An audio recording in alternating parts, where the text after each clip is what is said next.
6장 1절에서 7절까지인데 우리 남녀 교독해서 읽습니다. 1절은 남자반에서 읽고 2절은 여자반에서 7절은 다 같이 이렇게 읽습니다. 자, 남자반 1절 먼저 읽습니다. 시작.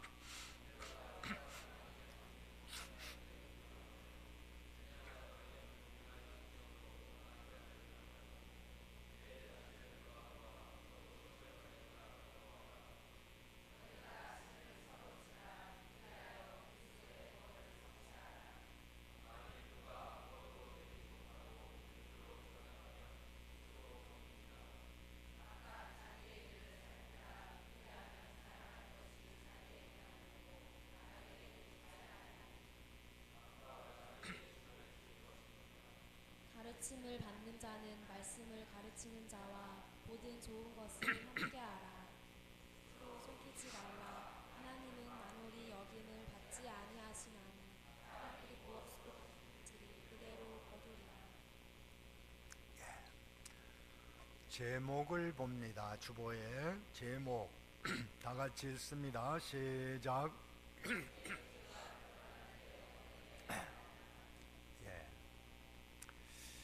형제의 죄가 드러날 때 어떻게 해야 될 것인가, 신앙적으로 그 문제를 어떻게 처리할 것인가, 이것을 오늘 배워봅니다.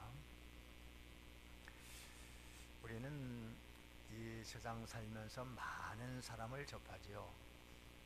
좋은 사람도 있고 때로 우리에게 많은 해를 주는 사람도 있고 또 죄를 범하는 사람도 있습니다. 나에게 많은 손해를 주는 죄를 짓는 사람도 있고 또 애매한 소리 하는 죄 짓는 사람도 있고 또 여러 가지 나에게 불이익을 주는 그런 사람도 있어요. 그래서 그런 사람들을 우리가 어떻게 신앙적으로 상대할 것이냐, 사람 상대하는 것을 잘 배우는 것이 그것이 지혜입니다. 사람 상대를 잘못함으로 우리는 많은 손해를 보기도 하고 사람들에게 무시당하기도 하고 멸시당하기도 하고 사람 상대 잘함으로 복받기도 하고 그렇습니다. 그래서 우리는 형제의 죄가 드러날 때 그것을 보는 사람들이 복을 받을 수도 있고 또 화를 받는 길로 갈 수도 있어요. 그래서 형제의 죄가 드러날 때 우리는 그 일로 인해서 화를 받는 일을 해야 되겠어요? 복을 받는 일을 해야 되겠어요? 너무나 뻔한 질문이죠. 그런데 우리는 형제의 죄가 드러날 때 우리 스스로 화를 받는 사람이 되는 그쪽을 택하는 사람들이 많아요. 또 우리가 그렇게 살아온 사람들인 것 같아요. 그래서 우리는 이 말씀을 통해서 우리의 주변에 형제의 죄가 드러날 때, 이건 실제적인 문제니까 무슨 형 이상의 이야기를 하는 게 아닙니다.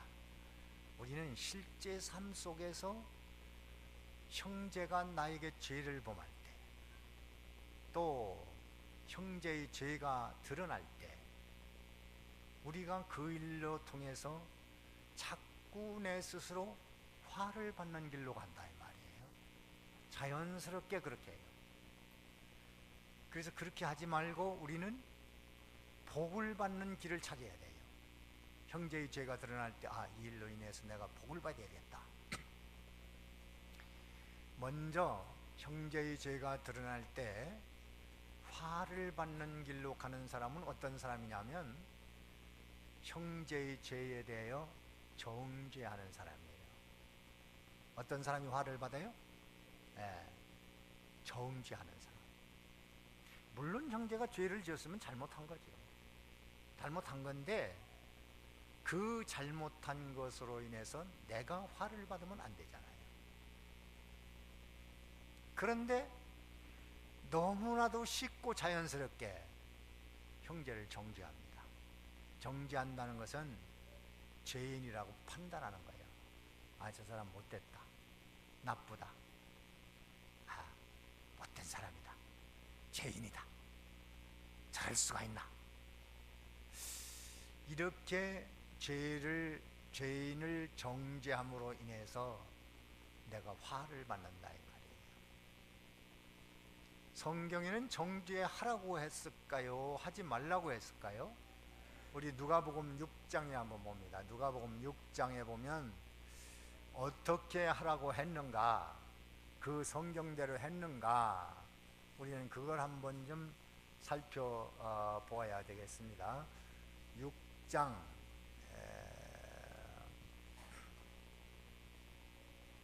몇 절입니까?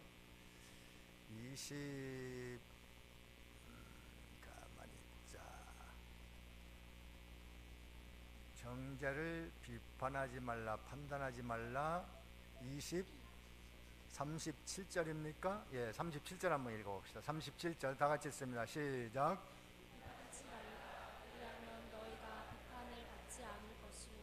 정죄하지 말라. 그리하면 너희가 정죄를 받지 않을 것이요. 용서하라. 그리하면 너희가 용서를 받을 것이요. 예, 거기 뭐라고 그랬어요? 비판하지 말고 또 정죄하지 말라 그랬죠? 예, 비판하지도 말고 정죄하지도 말라 그랬습니다. 근데 우리는 쉽게 비판하기도 하고 정죄하기도 합니다. 이렇게 하지 말라는 거예요. 그래서 우리는 형제의 죄가 드러날 때 비판하지도 말고 정죄하지도 말고 죄인이라고 판단하지도 말고 비방하지도 말고, 이렇게 형제의 죄로 인해 내가 화받을 짓은 하지 말아야 됩니다. 그 유대인들은 가늠하다가 현장에서 잡힌 여자 하나가 있었어요. 그 여자가 있을 때에 예수님께 그 여자를 데리고 나와서 돌을 들고 다 서가지고서, 예수님, 이런 사람 어떻게 해야 됩니까? 돌로 쳐서 죽이라고 했지 않습니까? 예수님을 시험하려고. 여기 요한복음 8장에 보면은 한번 찾아보세요. 요한복음 8장에 오면 그 사건이 나오는데 8장 3절 읽어봅니다. 다 같이 시작.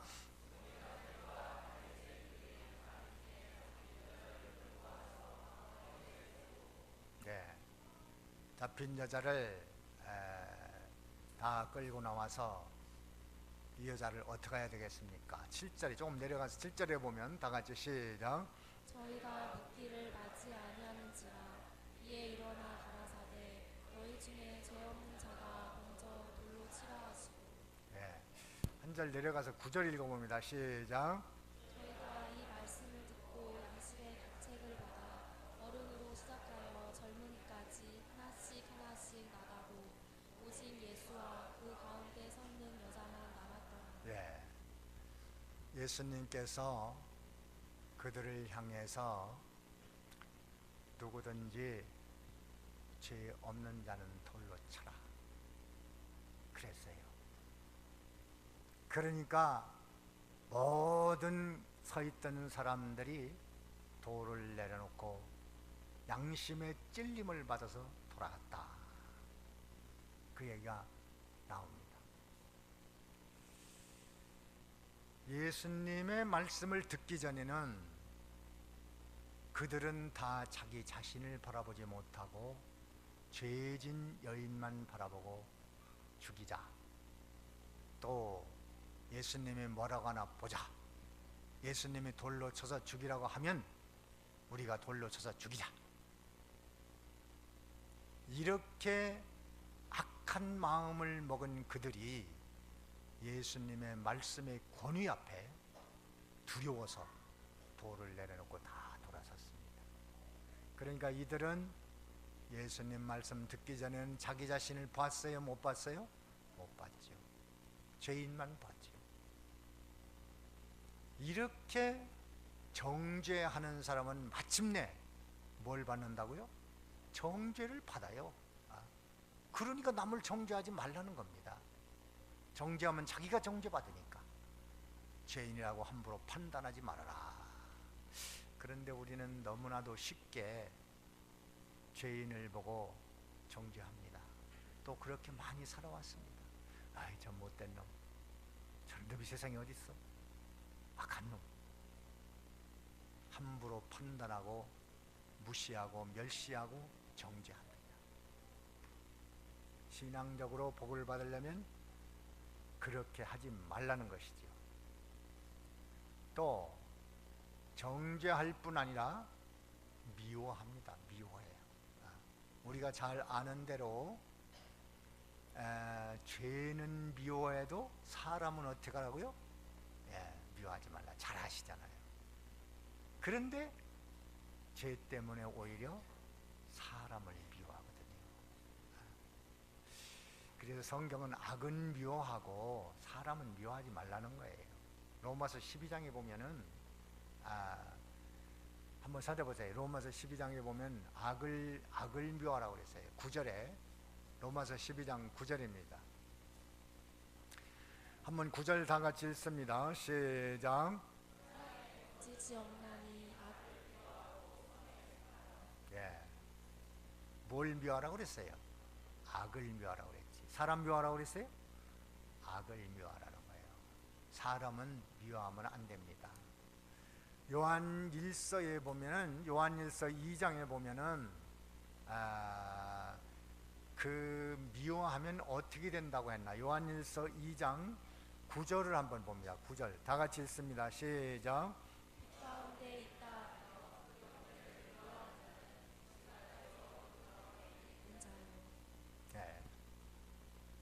미워하는 자는 아직 어디 있다고요? 어두움에 빠졌어. 영적으로 흑암 속에 있다는 거예요. 그러니까 죄인을 미워하지 말아야 합니다. 죄 자체는 우리는 증오하고 미워해야죠. 그러나 죄진 사람은 어떻게 하라고요? 미워하지 말라. 오히려 사랑하라. 사람이니까. 또 이 쉽게 우리가 실수하는 게 뭐냐 하면 자꾸 소문을 내는 거예요. 소문. 저 사람이 이런 죄를 졌대. 저 사람이 이런 나쁜 짓을 했대. 이렇게 너무나도 쉽게 하는 거예요. 정죄하기도 하고 미워하기도 하고 또 어떻게 한다고요? 쉽게 소문을 해요. 보고 들은 거, 확실치도 않은 거, 떠돌아다니는 말, 그런 말 듣고 옆에서 사람에게 자꾸 옮겨놓습니다. 이 사람이 이런 짓을 했대. 저 사람이 저런 짓을 했대. 그랬대? 그러면 그거 얼마나 고소합니까? 그런 얘기 듣고 말하고 듣고 얘기하고 할 때 사람들 아주 재밌어 하잖아요. 그게 죄라는 거예요. 그게 악이에요. 소문내지 마라. 자기가 봤어도 들었어도 입을 딱 다물고 잠잠히 기다려주고 하나님의 뜻을 찾고. 성경에 보면은 노아가 참 믿음의 사람인데요, 실수했죠. 또 하나님의 은혜를 입은 사람인데 그 당시 선지자요 제사장이요 하나님의 일꾼이요 아버지요 사역자입니다. 그런데 그만 그 당시 열대지방이니까 이제 이 포도를 따가지고 저장하려니까 이 저장을 해놨다가 이놈이 발효가 되니까 그거를 음료수로 이제 사용하는 그런 시대인데 이걸 좀 과하게 먹었던가 그만 옷을 벗은 채로 잠에 들어버렸습니다. 그것을 누가 봤다고 그랬죠? 함이라고 하는 둘째 아들이 그걸 봤어요. 창세기 9장에 보면은 그 사건이 나오는데요, 여기 9장에 가서 보면은 20절 한번 볼까요? 20절, 창세기 9장 20절 한번 읽어봅니다. 다 같이 읽습니다. 시작. 21절에 시작. 잔뜩 마시고 취하여 그 장막 22절에 시작.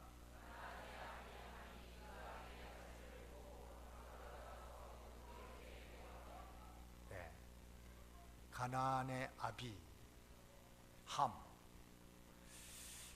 이 함이 이 사실을 먼저 보고 얼른 가서 형제들에게 이야기를 했습니다. 뭐 형제만 들었겠습니까? 거기 형수도 있고 제수도 있겠고, 가서 뭐 요즘 말로 하면 아버지가 참 주책이다, 이렇다 소문을 냈어요. 그러니까 그 형 셈과 동생 야벳이 아유 두려운 거예요. 아니 아버지가 이런 실수를 하시다니, 이거를 며느리들이 보면 큰 문제겠구나, 안 되겠다.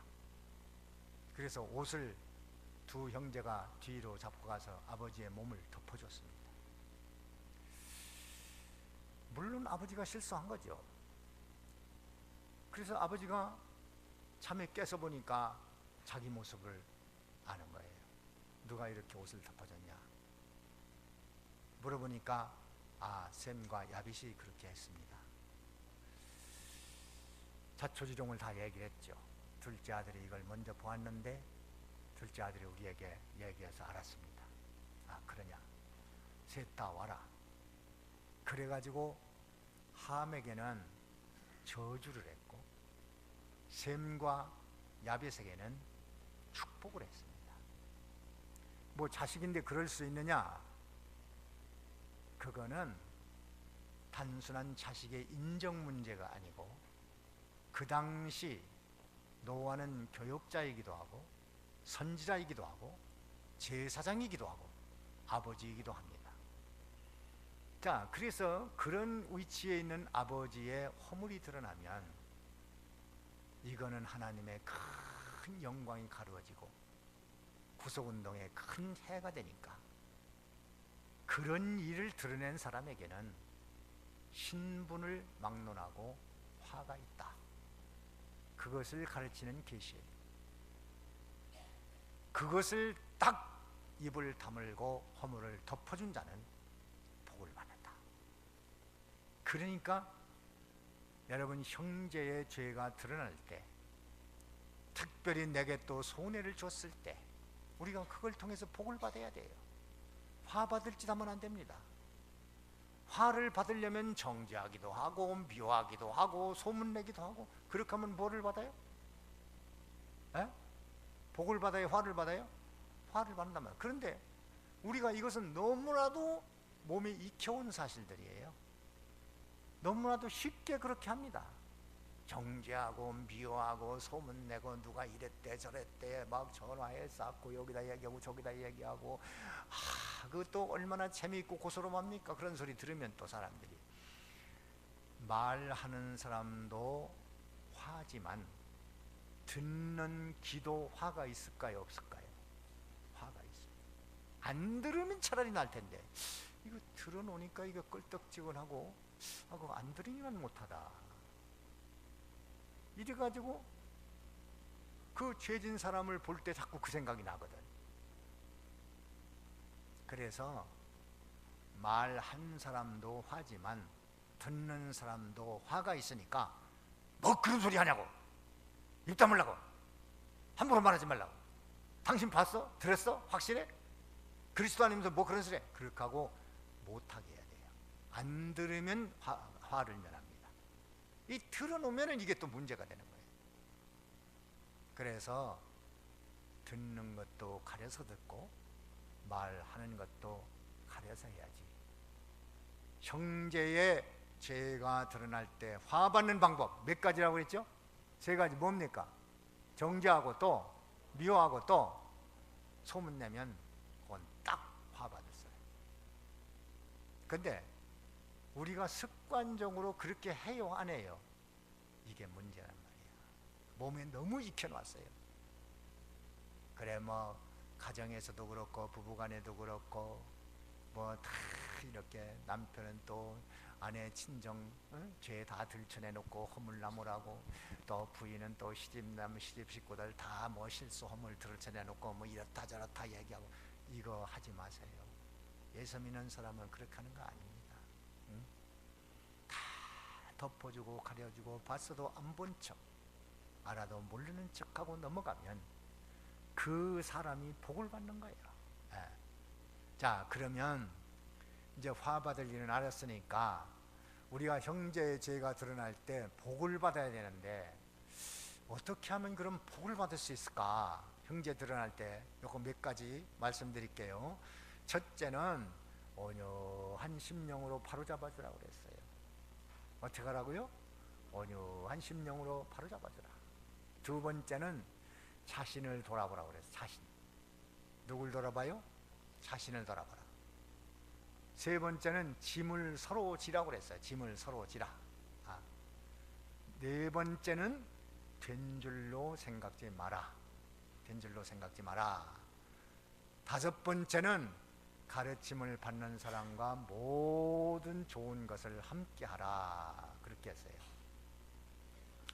자, 몇 가지 말씀드렸죠? 첫째 뭡니까?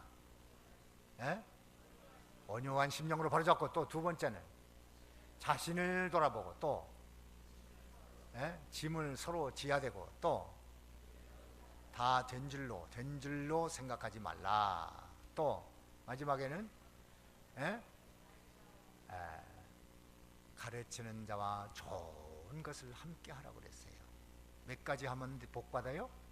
5가지 하면 복 받습니다. 언제 이 5가지 하라는 거예요? 형제의 죄가 드러날 때. 자, 첫째 뭐 하라 그랬죠? 온유한 심령으로 바로잡아라. 1절, 오늘 본문 1절입니다. 다 같이 읽습니다. 시작. 형제들아, 모든 일이 드러나거든 신령한 너희는 온유한 심령으로 그러한 자를 바로잡고 내 자신을 돌아보라. 또 받을까 두려워하라. 예. 자, 신령한 사람들은 형제 죄가 드러나거든 온유한 심령으로 바로잡으라 이거예요. 바로 이것은 교역자에게 특별히 하는 얘기인데, 온유한 마음으로 바로잡으라는 거예요. 죄인이라고 무조건 정죄하지 말고 나무라지 말고 부지런하지 말고 함부로 책망하지 말고 온유한 심령으로 바로잡으라. 또 집안에서도 그렇죠. 남편의 허물, 아내의 죄, 또 가족들의 죄 발견되면은 어떻게 하면 내가 온유한 마음으로 그걸 좀 바로 세워볼까. 기회를 잘 타고 기분 좋을 때 좋은 말로 이렇게 해서 바로잡아줘라. 그것이 예수님 하시는 방법이에요. 예수님은요, 예수님 제자들이 예수님 포송절에 묶여서 잡혀가실 때 제자들 다 예수님을 배반하고 도망쳤습니다. 그리고 예수님 재판받는 자리에서는 베드로는 나는 예수 모른다 저주까지 하고 연마 욕설도 했겠죠. 그렇게 큰 실수를 했습니다. 그래도 예수님이 부활 후에 첫 번째 만나서 그들에게 평강이 있을지어다 그렇게 했어요. 두 번째 만났을 때도 평강이 있을지어다 그렇게 말했고, 세 번째 갈릴리 바다에서 만났을 때는 야, 너들 뭐 고기 좀 잡은 거 있냐? 아유, 없는데요. 그래, 깊은 데로 가서 그물을 던져봐라. 고기를 많이 잡았습니다. 그리고 육지로 나오라고 해서 고기를 생선을 구워서 먹여주고, 떡을 가지고 가서 떡을 숯불에 구워서 뜨끈뜨끈한 떡을 먹여주고, 그리고 잠잠히 계신 거예요. 너희들 그렇게 나쁜 짓하고 나를 배반하고 그렇게 부인하고 저주하고 그럴 수 있냐? 나쁜 놈들아. 절대로 그렇게 하지 않았습니다. 온유한 심령으로 그들을 따끈따끈하게 대함으로 말미암아 그들 마음이 뜨끈뜨끈해서 못 견뎌서 회개하게 합니다. 못 견뎌서. 어떻게 해서 회개해요? 못 견뎌서 회개합니다. 아이고, 네가 정말 잘못했구나. 우리는 못된 놈이야. 우리는 정말 하나님 앞에 큰 죄를 졌어. 그 온유한 사랑 때문에 깊은 감동을 받고 참여하는 제자들입니다. 그렇게 온유한 심령으로 바로잡아주라 이 말이에요. 함부로 정죄하지 말고 미워하지도 말고 소문내지도 말고 온유한 마음으로 권면하고, 부모가 잘못하는 거 있어도 온유한 마음으로 어머니 아버지 이렇게 하면 안 되지 않겠어요? 성경은 이렇게 하라고 했잖아요. 그래야지 그걸 나무라고 꾸지람하고 막 이렇게 하면 안 된다고 말이에요. 아내에게도 그렇고 남편에게도 그렇고 형제에게도 그렇고 동기간에도 그렇고 또 교우간에도 그렇습니다. 이것을 잘해야 복을 받습니다. 두 번째 어떻게 하라고 그랬죠? 자신을 돌아보니까 아주 중요한 얘기입니다. 형제가 죄를 범하면 누구를 바라봐요? 형제를 봐요? 나를 봐야 돼요? 나를 봐요. 저 형제가 저렇게 죄를 범하는데 그것은 바로 내 자신이구나. 내가 저렇게 죄를 지었는데 내 자신이 그런 사람이구나. 나를 거울로 삼으라. 그거예요. 거울로. 뭘로 삼아요? 예, 유다서 한번 볼까요? 유다서 1장에 보면 요한계시록 앞에 유다서가 있는데 유다서는 짧습니다. 한 장밖에 없어요. 예, 유다서 1장 7절을 한번 볼까요? 7절 한번 봅니다. 다 같이 읽습니다. 시작. 소돔과 고모라와 그 이웃 도시들도 저희와 같은 모양으로 간음을 행하며 다른 색을 따라가다가 영원한 불의 형벌을 받음으로 거울이 되었느니라. 예. 자, 소돔과 고모라 그 근방 다 멸망당했는데 죄로 망했는데 그걸 뭘로 삼으라고요? 거울로 삼으라는 거예요. 그러니까 형제의 죄가 드러나거든. 나에게도 그런 죄가 있는데 저 형제는 행동으로 졌고 나는 마음으로 졌지. 나도 양심이 편한 사람은 아니다. 내 자신을 바라본다면 어떻게 형제를 정죄하고 미워하고 따돌리고 또 그 형제의 죄를 들춰내겠습니까? 다 똑같은 사람들. 이렇게 말하면 자존심 상할지 모르겠죠. 나보고 죄인이란 말이냐? 그런데요, 부패성, 죄성은 여러분에게 있는 부패성이나 내게 있는 부패성이나 베드로에게 있는 부패성이나 모든 사람의 부패성은 그 질이 같아요, 달라요? 같습니까? 맞습니까? 다 같아요. 죄성은 누구나 다 가지고 있습니다. 그렇기 때문에 우리는 남을 정죄할 수가 없고, 형제의 죄가 내 눈에 보이는 것은 하나님이 나를 바라보라고 그러시는구나. 그래, 내 속에도 그런 죄가 있지. 나에게도 그런 나쁜 죄가 있지. 탕자의 형제, 탕자의 둘째 아버지의 둘째 아들 탕자는 나쁜 짓을 했습니다. 아버지는 그를 용서했어요. 죄가 보이질 않습니다. 사랑이기 때문에. 그런데 맏형은 그 동생을 보고 저놈 재산을 갖다 창기와 함께 먹어버린 저놈, 아버지는 왜 그놈을 영접하고 저렇게 잔치를 배설하나 삐져가지고 나갔습니다. 그런데 그 형은 자기 자신을 몰랐어요. 자기 자신을 몰랐어요.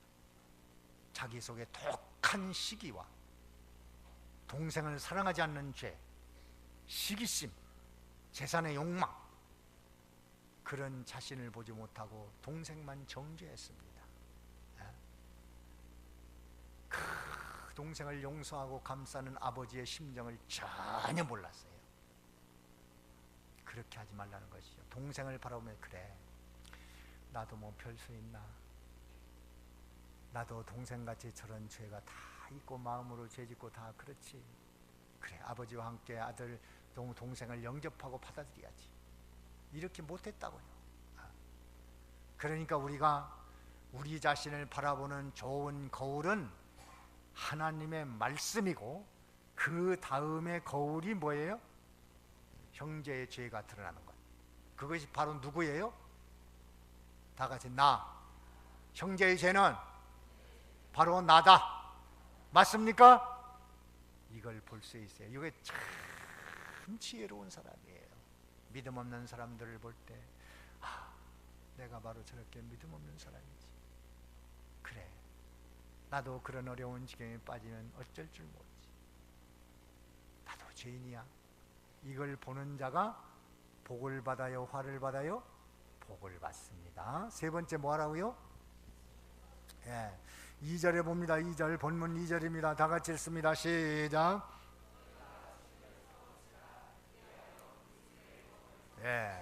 짐을 서로 지라는 것은 형제가 죄를 범하지 않도록 짐을 나누어 지라, 도와줘라. 각각 자기의 짐을 지면서 나도 범하지 않으려고 노력하면서 형제도 죄를 범치 않도록 대신 기도해주고 참아주고 용서해주고 기다려주고 권면해주고 사랑해주고 감싸주고 이렇게 해서 짐을 서로 지면은 형제도 죄에서 벗어날 것이다. 이것이 세 번째고, 네 번째는 뭐예요? 3절 읽어봅니다. 3절 다 같이 읽습니다. 시작. 아무것도 되지 못하고 나만 다 된 줄로 알지 말아요. 형제 죄가 드러날 때 나는 괜찮은데, 나는 의인인데 저 사람은 못 됐어. 아닙니다. 우리는 다 같은 죄인이라는 걸 알아야 돼요. 그래서 나는 다 된 사람으로 알지 말아라. 그래야 내가 복을 받는 거예요. 나도 부족한데, 저 사람은 저런 죄를 했지만 나는 이런 죄가 있는데, 저 사람은 이런 죄를 했지만 나는 저런 죄가 있는데, 나도 부족한 사람이지. 다 된 줄로 생각하지 말라. 된 줄로 아는 자는 넘어질까지 조심하라. 마지막으로 한 가지는 뭐죠? 가르침을 받는 사람과 좋은 것을 함께하라. 6절에, 본문 6절입니다. 다 같이 읽습니다. 시작.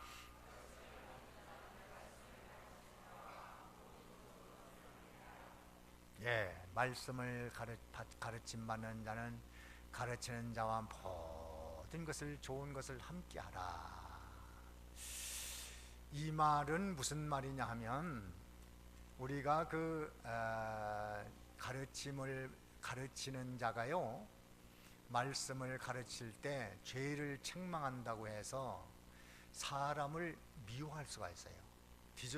지도자를 미워할 수가 있다고, 그런 경우를 말해서 하는 것입니다. 그래서 가르침을 받는 자는 모든 가르치는 자와 함께 좋은 것을 함께 하라, 그렇게 말하고 있어요. 괜히 죄를 책망했다고 해서 그 사람을 미워하면은 이것은 하나님의 복을 못 받아. 히브리서 13장 한번 찾아보세요. 히브리서 13장에 보면은 히브리서 13장 17절 봅니다. 17절 뭐라고 했나 봅니다. 다 같이 읽습니다. 시작. 너희를 인도하되 하고 복종하라. 저희는 너의 용은 자기가 회개할 자인 것 같다. 저희로 하다